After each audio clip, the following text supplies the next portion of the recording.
जय गणेश, जय शिवराम की जय भोलेनाथ की, हर हर महादेव। श्री शंभुनाथ एकादशी भोलेनाथ महादेव की जय।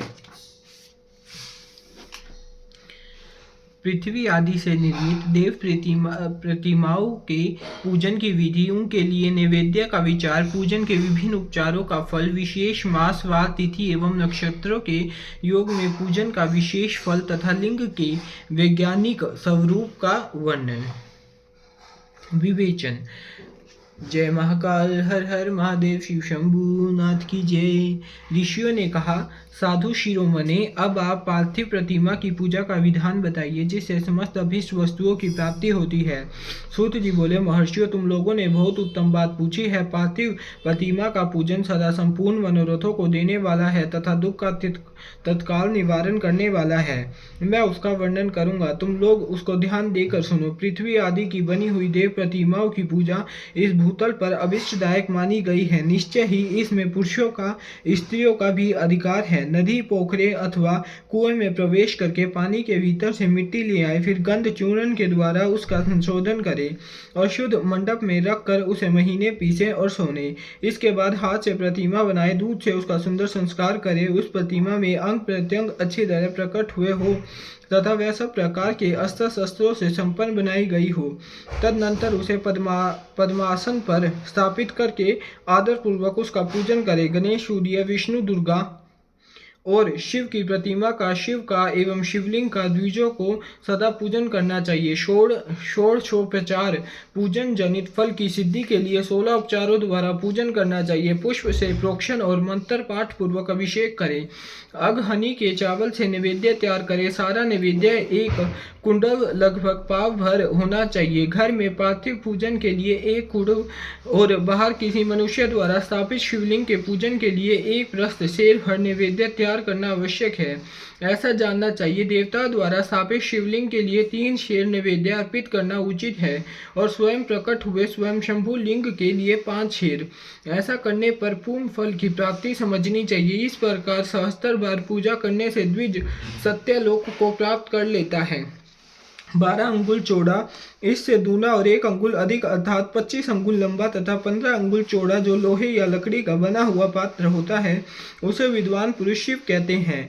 उसका 8वां भाग प्रस्थ कहलाता है जो 4 कुडव के बराबर माना गया है। मनुष्य द्वारा स्थापित शिवलिंग के लिए 10 प्रस्थ, ऋषियों द्वारा स्थापित शिवलिंग के लिए 100 प्रस्थ और स्वयंभू शिवलिंग के लिए 1 सहस्त्र प्रस्थ नैवेद्य निवेदन किया जाए तथा जल, तेल आदि एवं गंध द्रव्यों की भी यथा योग्य मात्रा रखी जाए तो यह उन लिंगों की महापूजा बताई जाती है। देवता का अभिषेक करने से आत्म शुद्धि होती है, गंध से पुण्य की प्राप्ति होती है, नैवेद्य लगाने से आयु बढ़ती है और तृप्ति होती है, धूप निवेदन करने से धन की प्राप्ति होती है, दीप दिखाने से ज्ञान का उदय होता है और तांबुल संपूर्ण करने से भोग की उपलब्धि होती है। इसलिए स्नान आदि 6 उपचारों को यत्न पूर्वक अर्पित करें। नमस्कार और जप यह दोनों संपूर्ण अभिष्ट फल को देने वाले हैं। इसलिए भोग और मोक्ष की इच्छा रखने वाले लोगों को पूजा के अंत में सदा ही जप और नमस्कार करना चाहिए। मनुष्य को चाहिए कि वह सदा पहले मन से पूजा करके फिर उन उपचारों से करे। देवताओं की पूजा से उन देवताओं के लोकों की प्राप्ति होती है तथा उनके अवान्तर लोकों में भी यथेष्ट भोग की वस्तुएं उपलब्ध होती है। अब मैं देव पूजा से प्राप्त होने वाले विशेष फलों का वर्णन करता हूँ। द्विजों, तुम लोग श्रद्धा पूर्वक सुनो। विघ्न राज गणेश की पूजा से भूलोक में उत्तम अभीष्ट वस्तु की प्राप्ति होती है। शुक्रवार को, श्रावण और भाद्रपद मास के शुक्ल पक्ष की चतुर्थी को और पौष मास में शतभिषा नक्षत्र के आने पर विधि पूर्वक गणेश जी की पूजा करनी चाहिए। 100 या सहस्त्र दिनों में 100 या सहस्त्र बार पूजा करे। देवता और अग्नि में श्रद्धा रखते हुए किया जाने वाला उनका नित्य पूजन मनुष्य को पुत्र एवं अभीष्ट वस्तु प्रदान करता है। वह समस्त पापों का शमन तथा भिन्न भिन्न दुष्कर्मों का विनाश करने वाला है। विभिन्न वारों में की हुई शिव आदि की पूजा को आत्म शुद्धि प्रदान करने वाली समझना चाहिए। वार या दिन, तिथि, नक्षत्र या योगों का आधार है, समस्त कामनाओं को देने वाला है। उसमें विधि और क्षय नहीं होता। इसलिए उसे पूर्ण ब्रह्म स्वरूप मानना चाहिए। सूर्य उदय काल से लेकर सूर्य उदय काल आने तक एक बार की स्थिति मानी गई है, जो ब्राह्मण आदि सभी वर्णों के कर्मों का आधार है। विहित तिथि के पूर्व भाग में की हुई देव पूजा मनुष्य को पूर्ण भोग प्रदान करने वाली होती है। यदि मध्याह्न के बाद तिथि का आरंभ होता है तो रात्रि युक्त तिथि का पूर्व भाग पितरों के श्राद्ध आदि कर्म के लिए उत्तम बताया जाता है। ऐसी तिथि का परभाग ही दिन से युक्त होता है, अतः वही देव कर्म के लिए प्रशस्त माना गया है। यदि मध्याह्न काल तक तिथि रहे तो उद्यव्यापिनी तिथि को ही देव कार्य में ग्रहण करना चाहिए। इसी तरह शुभ तिथि एवं नक्षत्र आदि ही देव कार्य में ग्रह होते हैं। वार आदि का भली भांति विचार करके पूजा और जप आदि करने चाहिए। वेदों में पूजा शब्द के अर्थ की इस प्रकार योजना की गई है। पूज्यते अनेन इति पूजा, यह पूजा शब्द की व्युत्पत्ति है। पू का अर्थ है कि भोग और फल की सिद्धि व जिस कर्म से संपन्न होती है उसका नाम पूजा है। मनोवांछित वस्तु तथा ज्ञान ये ही अभीष्ट वस्तुएं हैं। सकाम भाव वाले को अभीष्ट भोग अपेक्षित होता है और निष्काम भाव वाले को अर्थ परमात्मिक ज्ञान, यह दोनों ही पूजा शब्द के अर्थ हैं। इनकी योजना करने से ही पूजा शब्द की सार्थकता है। इस प्रकार लोक और वेद में पूजा शब्द का अर्थ विख्यात है और नित्य और नैमित्तिक कर्म कालांतर में फल देते हैं, किंतु काम्य कर्म का यदि भली भांति अनुष्ठान हुआ हो तो वह तत्काल फलद होता है। प्रतिदिन एक पक्ष, एक मास और एक वर्ष तक लगातार पूजन करने से उन कर्मों के फल की प्राप्ति होती है और उनसे वैसे ही पापों का क्रमशः क्षय होता है। प्रत्येक मास के कृष्ण पक्ष की चतुर्थी तिथि को की हुई महागणपति की पूजा एक पक्ष के पापों का नाश करने वाली और एक पक्ष तक उत्तम भोग रूपी फल देने वाली होती है। चैत्र मास में चतुर्थी को की हुई पूजा एक मास तक किए गए पूजन का फल देने वाली होती है। जब सूर्य सिंह राशि पर स्थित हो उस समय भाद्रपद मास की चतुर्थी को की हुई गणेश पूजा का एक वर्ष तक मनोवांछित भोग प्रदान करती है, ऐसा जानना चाहिए।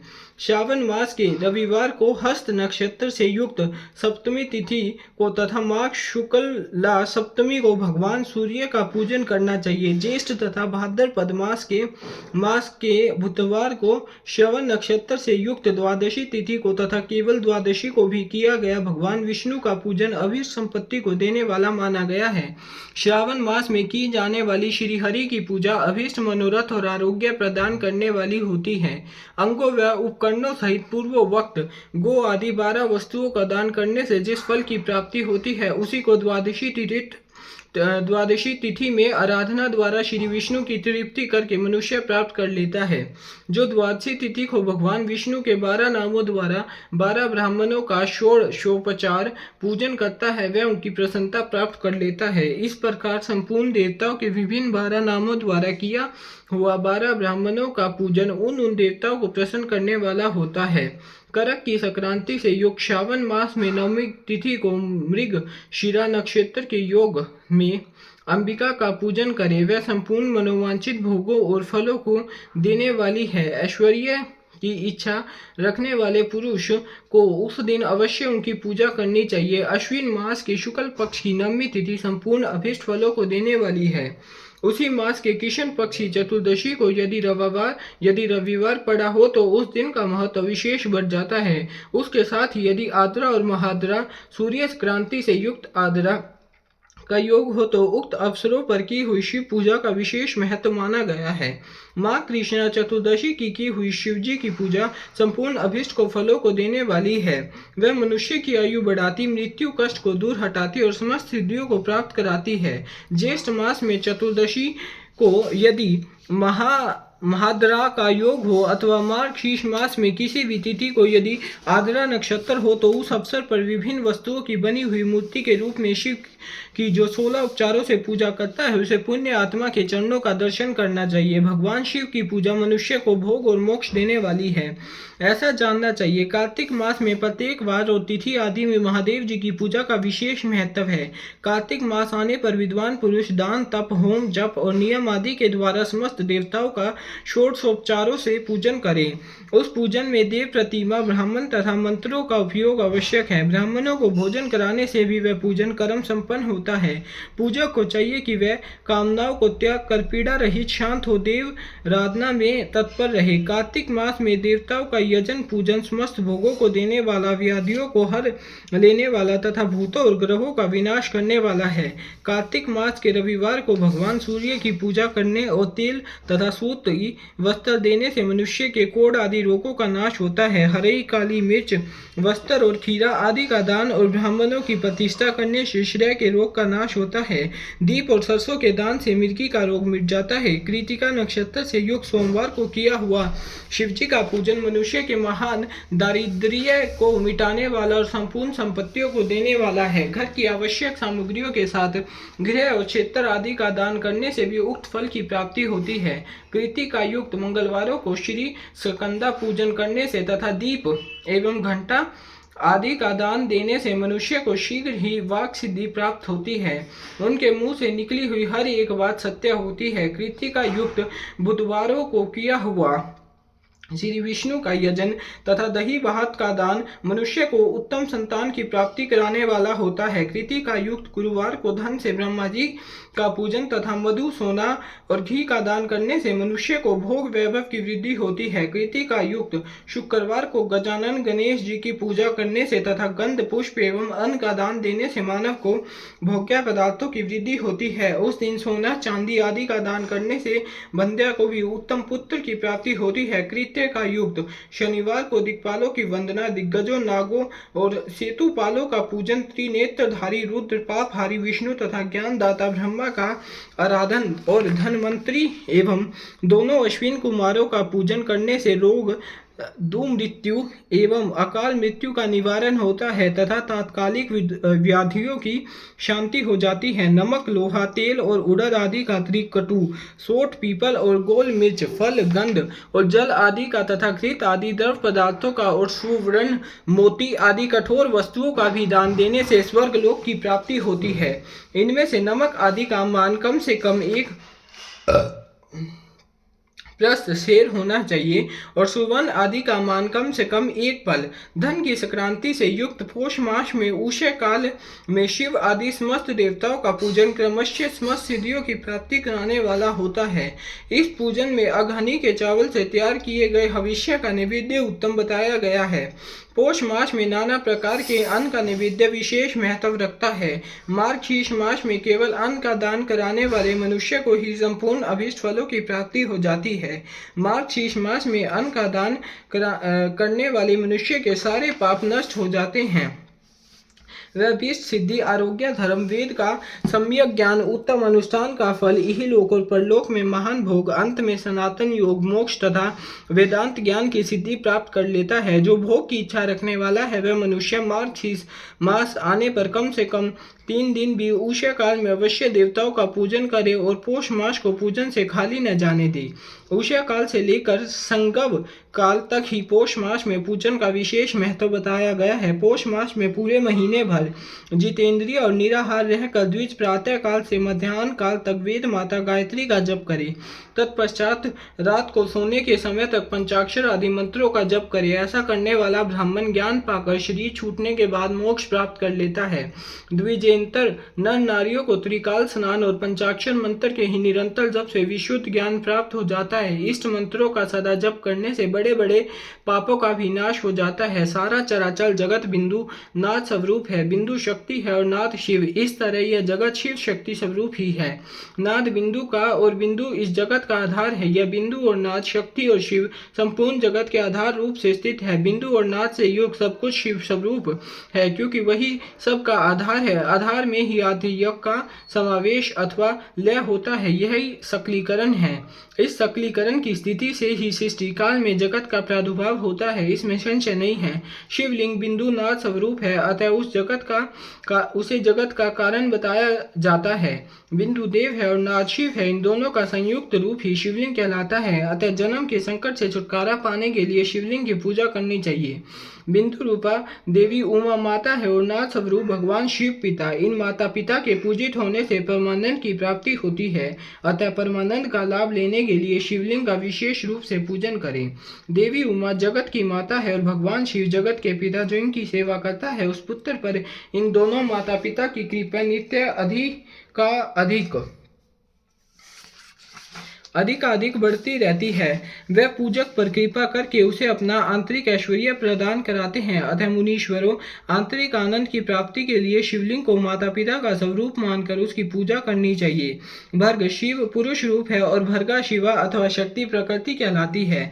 अव्यक्त आंतरिक अधिष्ठानुरूप गर्भ को पुरुष कहते हैं और संयुक्त आंतरिक अधिष्ठानुभूत गर्भ को प्रकृति। पुरुष आदि गर्भ है, वह प्रकृति रूप गर्भ से युक्त होने के कारण गर्भवान है, क्योंकि वही प्रकृति का जनक है। प्रकृति में जो पुरुष का संयोग होता है यही पुरुष से उसका प्रथम जन्म कहलाता है। अव्यक्त प्रकृति से महत्त्व आदि के कर्म से जो जगत का व्यक्त होना है यही उस प्रकृति का द्वितीय जन्म कहलाता है। जीव पुरुष से ही बारंबार जन्म और मृत्यु को प्राप्त होता है। माया द्वारा अन्य रूप से प्रकट किए जाना ही उसका जन्म कहलाता है। जीव का शरीर जन्म काल से ही जीन 6 भाव विकारों से युक्त होने लगता है, इसलिए उसे जीव संज्ञा दी गई है। जो जन्म लेता है और विविध पाशों द्वारा तनाव बंधन में पड़ता है उसका नाम जीव है। जन्म और बंधन जीव शब्द का अर्थ ही है। अतः जन्म मृत्यु रूपी बंधन की निवृत्ति के लिए उस जन्म के स्थान भूत मातृ पितृ स्वरूप शिवलिंग का पूजन करना चाहिए। गाय का दूध, गाय का दही और गाय का घी, ये तीनों को पूजन के लिए शहद और शक्कर के साथ पृथक पृथक भी रखें और इन सबको मिलाकर सम्मिलित रूप पंचामृत भी तैयार कर लें। इनके द्वारा शिवलिंग का अभिषेक एवं स्नान कराए। फिर गाय के दूध और अन्न के मैल से नैवेद्य तैयार करके प्रणव मंत्र के उच्चारण से उसे भगवान शिव को अर्पित करें। संपूर्ण प्रणव को ध्वनि लिंग कहते हैं। स्वयं शंभु लिंग नाद स्वरूप होने के कारण नाद लिंग कहा गया है। यंत्र या अर्धा बिंदु स्वरूप होने के कारण बिंदु लिंग के रूप में विख्यात है। उसमें अचल रूप से प्रतिष्ठित जो शिवलिंग है वह मकार स्वरूप है, इसलिए मकार लिंग कहलाता है। सवारी निकालने आदि के लिए जो चर लिंग होता है वह उकार स्वरूप होने से उकार लिंग कहा गया है। तथा पूजा की दीक्षा देने वाले जो गुरु या आचार्य हैं उनका विग्रह आकार का प्रतीक होने से आकार लिंग माना गया है। इस प्रकार आकार, उकार, मकार, बिंदु, नाद और ध्वनि के रूप में लिंग के 6 भेद हैं। इन 6 लिंगों की नित्य पूजा करने से साधक जीवन मुक्त हो जाता है, इसमें संशय नहीं है। अध्याय 16वां समाप्त। हर हर महादेव। शिव शंभुनाथ भोलेनाथ महादेव की जय। षडलिंग स्वरूप प्रणव का महात्म्य, उनके सूक्ष्म रूप ओंकार और स्थूल रूप पंचाक्षर मंत्र का विवेचन, इसके जप की विधि एवं महिमा, कार्य ब्रह्मा के लोकों से लेकर कारण रुद्र के लोकों तक का विवेचन करके कालातीत पंचावरण विशिष्ट शिवलोक के अनिर्वचनीय वैभव का निरूपण तथा शिव भक्तों के सत्कार की महत्ता। हर हर महादेव। श्री शंभुनाथ त्रिकालदर्शी भोलेनाथ की जय। ऋषि बोले, प्रभु महामुने, आप हमारे लिए क्रमशः षडलिंग स्वरूप प्रणव का महात्म्य तथा शिव भक्त के पूजन का प्रकार बताइए। सूत जी ने कहा, महर्षियों, आप लोग तपस्या के धनी हैं। आपने यह बड़ा सुंदर प्रश्न उपस्थित किया है, किंतु इसका ठीक ठीक उत्तर महादेव जी ही जानते हैं, दूसरा कोई नहीं। तथापि भगवान शिव की कृपा से मैं इस विषय का वर्णन करूंगा। वह भगवान शिव हमारी और आप लोगों की रक्षा का भारी भार बारंबार स्वयं ही ग्रहण करे। प्रणव नाम है प्रकृति से उत्पन्न संसार रूपी महासागर का। प्रणव इससे पार करने के लिए दूसरी नव नाव है, इसलिए इस ओंकार को प्रणव की संज्ञा देते हैं। ओंकार अपने जप कराने वाले साधकों से कहता है, प्रणव प्रपंच न नहीं है, वह तुम लोगों के लिए। अतः भाव को लेकर भी ज्ञानी पुरुष ओम को प्रणव नाम से जानते हैं। इसका दूसरा भाव यूं है, प्रकृष्टेन न नियते वह युष्मान मोक्षम इति व प्रणवः, अर्थात यह तुम सब आप उपासकों को बलपूर्वक मोक्ष तक पहुंचा देगा। इस अभिप्राय से भी इसे ऋषि मुनि प्रणव कहते हैं। अपना जप करने वाले योगियों के तथा अपने मंत्र की पूजा करने वाले उपासक के समस्त कर्मों का नाश करके यह दिव्य नूतन ज्ञान देता है, इसलिए भी इसका नाम प्रणव है। उन माया रहित महेश्वर को ही नव अर्थात नूतन कहते हैं। वह परमात्मा प्रकृष्ट रूप से नव अर्थात शुद्ध स्वरूप है, इसलिए प्रणव कहलाते हैं। प्रणव साधक को नव अर्थात नवीन शिव स्वरूप कर देता है, इसलिए भी विद्वान पुरुष उसे प्रणव के नाम से जानते हैं। अथवा प्रकट रूप से नव दिव्य परमात्म ज्ञान प्रकट करता है, इसलिए वह प्रणव है। प्रणव के दो भेद बताए गए हैं, स्थूल और सूक्ष्म। एक अक्षर रूप जो ओम है उसे सूक्ष्म प्रणव जानना चाहिए, और नमः शिवाय इसे 5 अक्षर वाले मंत्र को स्थूल प्रणव समझना चाहिए। जिसमें 5 अक्षर व्यक्त नहीं है वह सूक्ष्म है, और जिसमें 5 अक्षर सुस्पष्ट रूप से व्यक्त है वह स्थूल है। जीवन मुक्त पुरुष के लिए सूक्ष्म प्रणव के जप का विधान है, वही उसके लिए समस्त साधनों का सार है। यद्यपि जीवन मुक्त के लिए किसी साधन की आवश्यकता नहीं है, क्योंकि वह सिद्ध रूप है तथा दूसरों की दृष्टि में जब तक उसका शरीर रहता है तब तक उसके द्वारा प्रणव जप की सहज साधना स्वतः होती रहती है। वह अपने देह का विलय होने तक सूक्ष्म प्रणव मंत्र का जप और उसके अर्थभूत परमात्म तत्व का अनुसंधान करता रहता है। जब शरीर नष्ट हो जाता है तब वह पूर्ण ब्रह्म स्वरूप शिव को प्राप्त कर लेता है। यह सुनिश्चित बात है। जो अर्थ का अनुसंधान न करके केवल मंत्र का जप करता है उसे निश्चय ही योग की प्राप्ति होती है। जिसने 36 करोड़ मंत्र का जप कर लिया हो उसे अवश्य ही योग प्राप्त हो जाता है। सूक्ष्म प्रणव के भी ह्रस्व और दीर्घ के भेद से 2 रूप जानने चाहिए, अकार उकार मकार बिंदु नाद शब्द काल और कला। इनसे युक्त जो प्रणव है उसे दीर्घ प्रणव कहते हैं। वह योगियों के ही हृदय में स्थित होता है। मकार पर्यंत जो ओम है वह अ उ म इन 3 तत्वों से युक्त है, इसी को हर्ष प्रणव कहते हैं। और शिव है, उ शक्ति है और मकार इन दोनों की एकता है, वह त्रितत्व रूप है। ऐसा समझकर हर्ष प्रणव का जप करना चाहिए। जो अपने समस्त पापों का श्रेय करना चाहते हैं उनके लिए इस हर्ष प्रणव का जप अत्यंत आवश्यक है। पृथ्वी जल तेज वायु और आकाश का यह 5 भूत तथा शब्द स्पर्श आदि इनके 5 विषय हैं। यह सब मिलकर 10 वस्तुएं मनुष्य की कामना के विषय हैं। इनकी आशा मन में लेकर जो कर्मों के अनुसंधान में संलग्न होते हैं वह 10 प्रकार के पुरुष प्रवृत्त अथवा प्रवृत्ति मार्गी कहलाते हैं, तथा जो निष्काम भाव से शास्त्र विहित कर्मों का अनुष्ठान करते हैं वह निवृत्त अथवा निवृत्त मार्गी कहे गए हैं। प्रवृत्त पुरुषों को हर्ष प्रणव ही जप करना चाहिए और निवृत्त पुरुषों को दीर्घ प्रणव का व्याहृतियों तथा अन्य मंत्रों के आदि में इच्छा अनुसार शब्द और कला से युक्त प्रणव का उच्चारण करना चाहिए। वेद के आदि में और दोनों संध्याओं की उपासना के समय भी ओंकार का उच्चारण करना चाहिए। प्रणव का 9 करोड़ जप करने से मनुष्य शुद्ध हो जाता है। फिर 9 करोड़ का जप करने से वह पृथ्वी तत्व पर विजय पा लेता है। तत्पश्चात पुनः 9 करोड़ का जप करने से वह जल तत्व को जीत लेता है। पुनः 9 करोड़ जप से अग्नि तत्व पर विजय पा लेता है। तदनंतर फिर 9 करोड़ का जप करके वह वायु तत्व पर विजय होता है। फिर 9 करोड़ के जप से आकाश को अपने अधिकार में कर लेता है। इस प्रकार 9 करोड़ का जप करके वह क्रमशः गंध रस रूप स्पर्श और शब्द पर विजय पाता है। इसके बाद फिर 9 करोड़ का जप करके अहंकार को भी जीत लेता है। इस तरह 108 करोड़ प्रणव का जप करके उत्कृष्ट बोध को प्राप्त हुआ पुरुष शुद्ध योग का लाभ करता है। शुद्ध योग से युक्त होने पर वह जीवन मुक्त हो जाता है, इसमें संशय नहीं है। सदा प्रणव का जप और प्रणव स्वरूपी शिव का ध्यान करते करते समाधि में स्थित हुआ महायोगी पुरुष साक्षात शिव ही है, इसमें संशय नहीं है। पहले अपने शरीर में प्रणव के ऋषि छंद और देवता आदि का नियास करके फिर जप आरंभ करना चाहिए।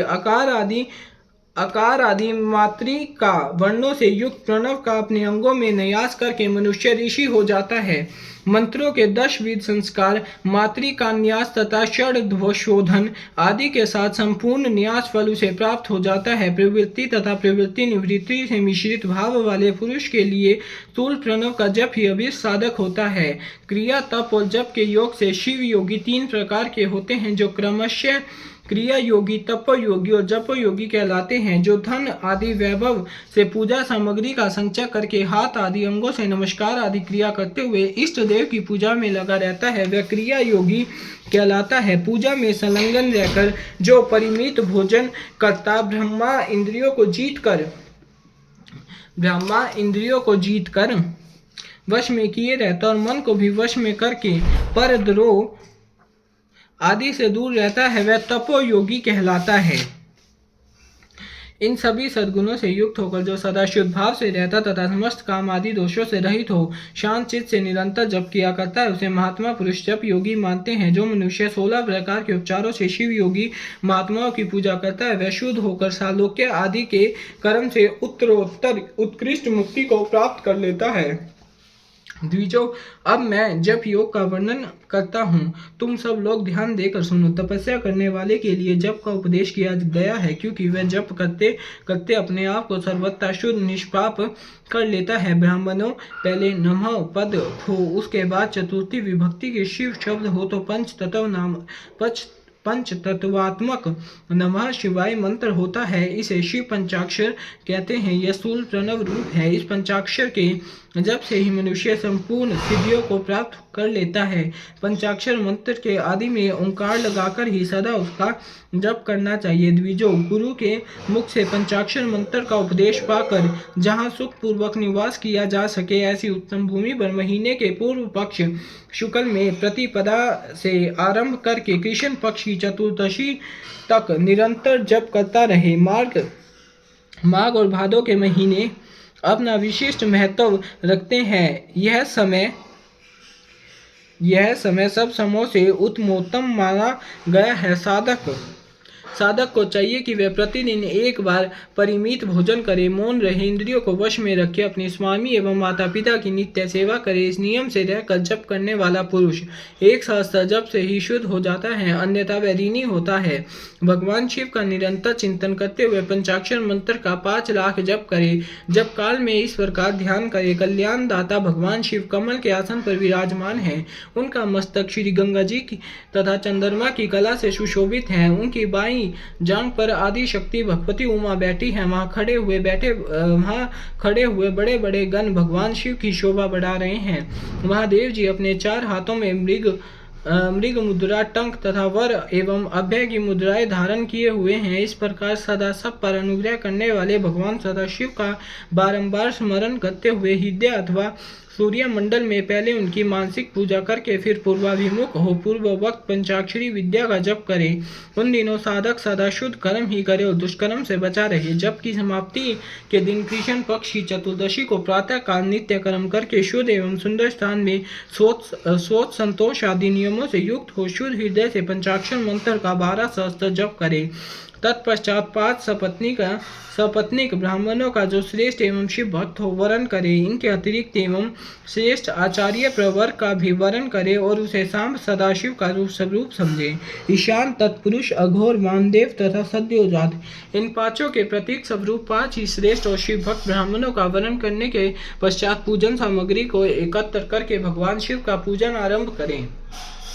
विधि पूर्वक शिव की पूजा संपन्न करके होम आरंभ करें। अपने ग्रह सूत्र के अनुसार सुकांत कर्म करके अर्थात परिसमूहन, उपलेपन, उल्लेखन, मृद उद्धरण और अभ्युक्षण, इन 5 भू संस्कारों के पश्चात वेदी पर स्वाभिमुख अग्नि को स्थापित करके कुशकंडिका के अंतरंतर प्रज्वलित अग्नि में आज्य भागांत आहुति देकर प्रस्तुत होम का कार्य आरंभ करें। कपिला गाय के घी से 11 101 अथवा 1001 आहुतियां स्वयं ही दें अथवा विद्वान पुरुष शिव भक्त ब्राह्मणों से 108 आहुतियां दिलाए। होम कर्म समाप्त होने पर गुरु को दक्षिणा के रूप में 1 गाय और बैल देने चाहिए। ईशान आदि के प्रतीक रूप जिन 5 ब्राह्मणों का वर्ण किया गया हो उनको ईशान आदि का स्वरूप ही समझे तथा आचार्य को सांब सदाशिव का स्वरूप माने। इस भावना के साथ उन सबके चरण धोए और उनके चरणोदक से अपने मस्तक को सींचे। ऐसा करने से वह साधक अगणित तीर्थों में तत्काल स्नान करने का फल प्राप्त कर लेता है। उन ब्राह्मणों को भक्ति पूर्वक दशांश अन्न देना चाहिए। गुरु पत्नी को पराशक्ति मानकर उनका भी पूजन करे। ईशान आदि कर्म से उन सभी ब्राह्मणों का उत्तम अन्न से पूजन करके अपने वैभव विस्तार के अनुसार रुद्राक्ष, वस्त्र, बड़ा और कुआ आदि अर्पित करे। तदनंतर दिक्पाल आदि को बलि देकर ब्राह्मणों को भरपूर भोजन कराएं। इसके बाद देवेश्वर शिव से प्रार्थना करके अपना जप समाप्त करें। इस प्रकार पुरुषचरण करके मनुष्य उस मंत्र को सिद्ध कर लेता है। फिर 5 लाख जप करने से समस्त पापों का नाश हो जाता है। तदनंतर पुनः 5 लाख जप करने पर अतल से लेकर सत्यलोक तक 14 भुवनों पर क्रमशः अधिकार प्राप्त हो जाता है। यदि अनुष्ठान पूर्ण होने के पहले बीच में ही साधक की मृत्यु हो जाए तो वह परलोक में उत्तम भोग भोगने के पश्चात पुण्य पृथ्वी पर जन्म लेकर पंचाक्षर मंत्र के जप का अनुष्ठान करता है। समस्त लोकों का ऐश्वर्य पाने के पश्चात वह मंत्र को सिद्ध करने वाला पुरुष यदि पुनः 5 लाख जप करे तो उसे ब्रह्मा जी का सामीप्य प्राप्त होता है। पुनः 5 लाख जप करने से सारूप्य नामक ऐश्वर्य प्राप्त होता है। 100 लाख जप करने से वह साक्षात ब्रह्मा के समान हो जाता है। इस तरह कार्य ब्रह्मा हिरण्य गर्भ का सायुज्य प्राप्त करके वह उस ब्रह्मा का प्रलय होने तक उस लोकों में यथेष्ट भोग भोगता है। फिर दूसरे कल्प का आरंभ होने पर वह ब्रह्मा जी का पुत्र होता है। उस समय फिर तपस्या करके दिव्य तेज से प्रकाशित हो वह क्रमशः मुक्त हो जाता है। पृथ्वी आदि कार्य स्वरूप भूतों द्वारा पाताल से लेकर सत्यलोक पर्यंत ब्रह्मा जी के 14 लोक क्रमशः निर्मित हुए हैं। सत्यलोक से ऊपर शमालोक तक जो 14 भुवन है वह भगवान विष्णु के लोक है। शमालोक से ऊपर सूचली लोक पर्यंत 28 भुवन स्थित हैं। सूची लोक के अंतर्गत कैलाश में प्राणियों का संहार करने वाले रुद्रदेव विराजमान हैं। सूची लोक से ऊपर अहिंसा लोक पर्यंत 56 भुवनों की स्थिति है। अहिंसा लोक का आश्रय लेकर जो ज्ञान कैलाश नामक नगर शोभा पाता है उसमें कार्यभूत महेश्वर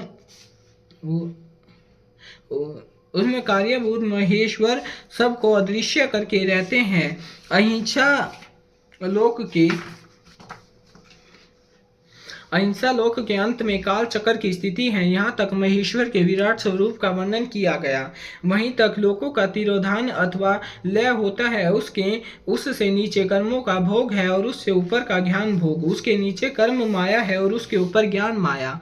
अब मैं कर्म माया और ज्ञान माया का तात्पर्य बता रहा हूँ। माँ का अर्थ है लक्ष्मी। उससे कर्म भोग याथ प्राप्त होता है, इसलिए वह माया अथवा कर्म माया कहलाती है। इसी तरह माँ अर्थात लक्ष्मी से ज्ञान भोग यात अर्थात प्राप्त होता है, इसलिए उसे माया या ज्ञान माया कहा गया है। उपर्युक्त सीमा से नीचे नश्वर भोग हैं और ऊपर नित्य भोग। उससे नीचे ही तिरोधान अथवा लय है, ऊपर नहीं। वहां से नीचे ही कर्म में पाशु द्वारा बंधन होता है। ऊपर बंधन का सदाभाव है। उससे नीचे ही जीव सकाम कर्मों का अनुसरण करते हुए विभिन्न लोकों और योनियों में चक्कर काटते हैं। उससे ऊपर के लोकों में निष्काम कर्म का ही भोग बताया गया है। बिंदु पूजा में तत्पर रहने वाले उपासक वहां से नीचे के लोकों में ही घूमते हैं। उसके ऊपर जो निष्काम भाव से शिवलिंग की पूजा करने वाले उपासक ही जाते हैं। जो एकमात्र शिव की ही उपासना में तत्पर हैं वह उससे ऊपर के लोकों में जाते हैं। वहां से नीचे जीव कोटि है और ऊपर ईश्वर कोटि। नीचे संसार जीव रहते हैं और ऊपर मुक्त पुरुष। नीचे कर्म लोक है और ऊपर ज्ञान लोक। ऊपर मद और अहंकार का नाश करने वाली निर्मलता है। वहां जन्म जनित तिरोधान नहीं है। उसका निवारण किए बिना वहां किसी का प्रवेश संभव नहीं है।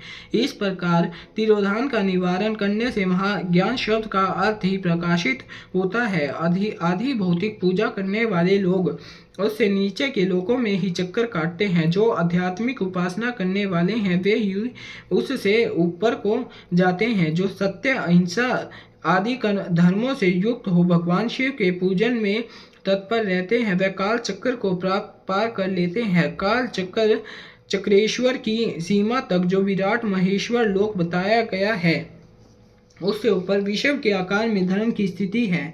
वह ब्रह्मचर्य का मूर्तिमान रूप है। उसके सत्य, सोच, अहिंसा और दया यह चार पाद है। वह साक्षात शिवलोक के द्वार पर खड़ा है। क्षमा उसके सिंह है, शम कान है।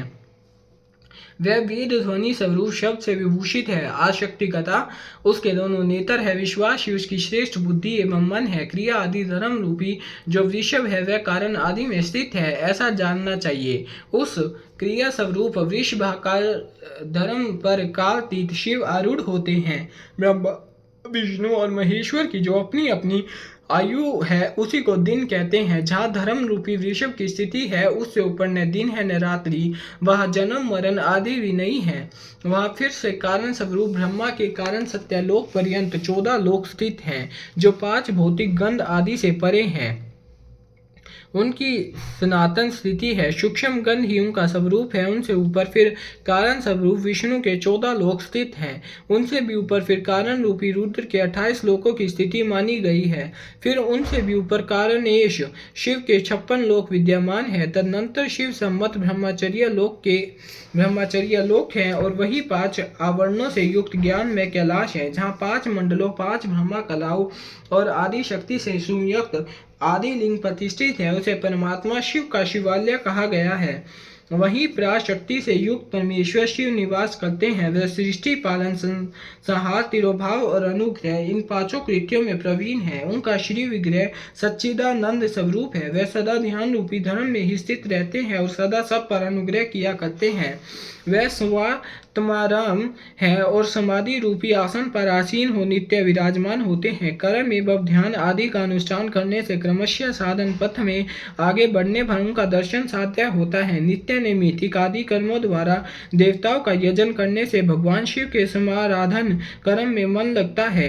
क्रिया आदि जो शिव संबंधी कर्म है उनके द्वारा शिव ज्ञान सिद्ध करे। जिन्होंने शिव तत्व का साक्षात्कार कर लिया है अथवा जिन पर शिव की कृपा दृष्टि पड़ चुकी है वह सब मुक्ति ही है। इसमें चंचल नहीं। आत्म स्वरूप से जो स्थिति है वह मुक्ति है। एकमात्र अपनी आत्मा में रमन या आनंद का अनुभव करना ही मुक्ति का स्वरूप है। जो पुरुष क्रिया, तप, जप, ज्ञान और ध्यान रूपी धर्मों में भली भांति स्थित है वह शिव का साक्षात्कार करके उनके सब आत्मा राम स्वरूप मोक्ष को भी प्राप्त कर लेता है। जैसे सूर्य देव अपनी किरणों से अशुद्धि को दूर कर देते हैं, उसी प्रकार कृपा करने से कुशल भगवान शिव अपने भक्त के अज्ञान को मिटा देते हैं। अज्ञान की निवृत्ति हो जाने पर शिव ज्ञान स्वतः प्रकट हो जाता है। शिव ज्ञान से अपना विशुद्ध स्वरूप आत्मा राम तब प्राप्त होता है और आत्मा राम तब की सम्यक सिद्धि हो जाने पर मनुष्य कृत्य हो जाता है। इस तरह यहाँ जो कुछ बताया गया है वह पहले मुझे गुरु परंपरा से प्राप्त हुआ था। तत्पश्चात मैंने पुनः नंदीकेश्वर के मुख से इस विषय को सुना था। नंदी स्थान से परे जो स्वयं संवेद शिव वैभव है उसका अनुभव केवल भगवान शिव को ही है। साक्षात शिवलोक के उस वैभव का ज्ञान सबको शिव की कृपा से ही हो सकता है, अन्यथा नहीं। ऐसी आसक्ति पुरुष का कथन है। साधक को चाहिए कि वह 5 लाख जप करने के पश्चात भगवान शिव की प्रसन्नता के लिए महाअभिषेक एवं निवेदक करके शिव भक्तों का पूजन करे। भक्ति की पूजा से भगवान शिव बहुत प्रसन्न होते हैं। शिव और उनके भक्त में कोई भेद नहीं है, वह साक्षात शिव स्वरूप ही है। शिव स्वरूप मंत्र को धारण करके वह शिव ही हो गया रहता है। शिव भक्त का शरीर स्वरूप ही है, अतः उसकी सेवा में तत्पर रहना चाहिए। जो शिव के भक्त हैं वह लोक और वेद की सारी क्रियाओं को जानते हैं। जो क्रमशः जितना शिव मंत्र का जप कर लेता है उसके शरीर को उतना शिव का सामीप्य प्राप्त होता जाता है। इसमें संशय नहीं है। शिव भक्त स्त्री का रूप देवी पार्वती का ही स्वरूप है। वह जितना मंत्र जपती है उसे उतना ही देवी का सानिध्य प्राप्त होता जाता है। साधक स्वयं शिव स्वरूप होकर पराशक्ति का पूजन करे। शक्ति वेद तथा लिंग का चित्र बनाकर अथवा मिट्टी आदि से इनकी आकृति का निर्माण करके प्राण प्रतिष्ठा पूर्वक निष्कपट भाव से इनका पूजन करें। शिवलिंग को शिव मानकर अपने को शक्ति रूप समझकर शिव शक्ति लिंग को देवी मानकर और अपने को शिव रूप समझकर शिवलिंग को नाद रूप तथा शक्ति को बिंदु रूप मानकर परस्पर सटे हुए शक्ति लिंग और शिवलिंग के उप्रधान और प्रधान की भावना रखते हुए जो शिव और शक्ति का पूजन करता है वह मूल रूप की भावना करने के कारण शिव रूप ही है। शिव भक्त शिव मंत्र रूप होने के कारण शिव के स्वरूप है। जो 16 उपचारों से उनकी पूजा करता है उसे अभीष्ट वस्तु की प्राप्ति होती है। जो शिव लिंगोपासक शिव भक्ति की सेवा आदि करके उसे आनंद प्रदान करता है उस विद्वान पर भगवान शिव बड़े प्रसन्न होते हैं। 5, 10 या 100 सप्तनिक शिव भक्तों को बुलाकर भोजन आदि के द्वारा पत्नी सहित उनका सदैव समादर करें। धन में ध्येय में और मंत्र में शिव भावना रखते हुए उन्हें शिव और शक्ति का स्वरूप जानकर निष्कपट भाव से ही उनकी पूजा करें। ऐसा करने वाला पुरुष इस भूतल पर फिर जन्म नहीं लेता। अध्याय 58वां समाप्त है। बोलो हर हर 17वां समाप्त है। बोलो हर हर महादेव शिव शंभु नाथ की कालदशी बोले नाथ महादेव की जय। जय हो भोलेनाथ, जय शिव पुराण, जय हो जय। ओम शिव ओंकारा स्वामी हर शिव ओंकारा ब्रह्मा विष्णु सदा शिव ब्रह्मा विष्णु सदा शिव हरे रामीरारा। ओम जय शिव ओंकारा हे कानन चतुरानन वंचानन राजे स्वामी वंचानन राजे। हंसासन गरुडासन विश्वा हंसादि। ओम जय शिव ओंकारा 2 भुज 4 चतुर्भुज 10 भुज ते सोहे स्वामी 10 भुज ते सोहे। तीनों रूप निरखता तीनों रूप निरखता त्रिभुवन मोहे। ओम जय शिव ओंकारा श्वेतांबर पीतांबर बागांबर अंगे स्वामी बागांबर अंगे। सनकादिक ब्रह्मादिक भूतादिक संगे। ओम जय शिव ओंकारा अक्षमाला वनमाला रुंडमालाधारी स्वामी रुंडमालाधारी। चंदन मिगमद चंदा बोले शुभकारी। ओम जय शिव ओंकारा कर्मध्य चकमंडल चकर शूलधरता स्वामी तत्शूलधरता। जग करता दुख हरता जग पालन करता। ओम जय शिव ओंकारा 64 योग निमंगल गाव नित्य करत भैरो हम नित्य करत भैरो। बाजे ताल मडंगा बाजे ढोल मडंगा और बाजे डमरू। ओम जय शिव ओंकारा लक्ष्मी वरसावेत्री श्री पार्वती संगे स्वामी श्री पार्वती संगे। अर्धांगिनी गायत्री सिर सोहे गंगे। ओम जय शिव ओंकारा काशी में विश्वनाथ विराजे नंदे ब्रह्मचारी स्वामी नंदे ब्रह्मचारी। नित उठ भोग लगावे महिमा अति भारी। ओम जय शिव ओंकारा ब्रह्मा विष्णु सदा शिव जानते अविवेका स्वामी जानते अविवेका। प्रणवाक्षर के मध्य यह तीनों एका। ओम जय शिव ओंकारा त्रिगुण शिव जी की आरती जो कोई नर गावे स्वामी प्रेम सहित गावे। कहत शिवानंद स्वामी कहत हरिहर स्वामी मनवांछित फल पावे। ओम जय शिव ओंकारा हर जय शिव ओंकारा ब्रह्मा विष्णु सदा शिव अर्धांगिरारा। ओम जय शिव ओंकारा हर हर महादेव शिशुनाथ त्रिकालदर्शी भोलेनाथ महादेव की जय।